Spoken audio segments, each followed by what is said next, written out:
Am I the a-hole for requiring my sister to reimburse me, and for telling my family not to give her money to do so? For context, my female 25-year-old older sister, female 29-year-old, we will call her Mary, is currently unemployed although she has a part-time job at her son's school during the school year and she lives with our older aunt rent-free. The few bills that are under her name, like her phone bill, are paid by my parents.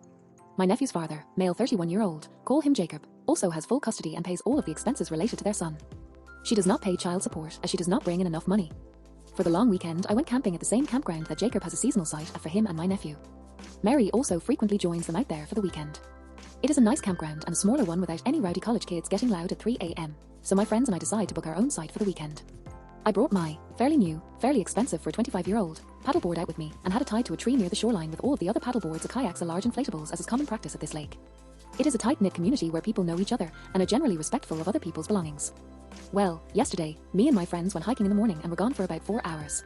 When we got back, Mary approaches me asking if I'm planning on going to the beach soon, and if I was planning on using my board. I told her yes, and she goes, "Oh well about that," and then proceeds to explain that she took my board out, dropped the paddle, and that it sunk and there was no way to get it.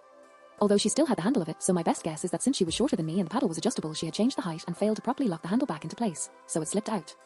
I asked why she took the board without permission and she explained that she came to our site to ask, but we were not there, so she just assumed it was fine and did it anyway. I asked if she would have let her 8-year-old son take someone else's property without asking, and if not, why she did not hold herself to that same standard, and was met with a blank stare. At this point, she offered to buy me a new paddle as a Christmas gift, and I replied that I would order a replacement paddle from the company and tell her how much it costs, and that she should expect it to be around $70, but I was not sure yet as I could not look it up right away, and that I expect her to pay me back once she is working her part-time job again.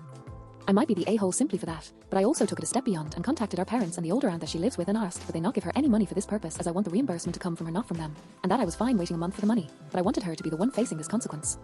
But now she is acting like I'm being intentionally cruel, and I'm starting to feel like I went too far. Did I?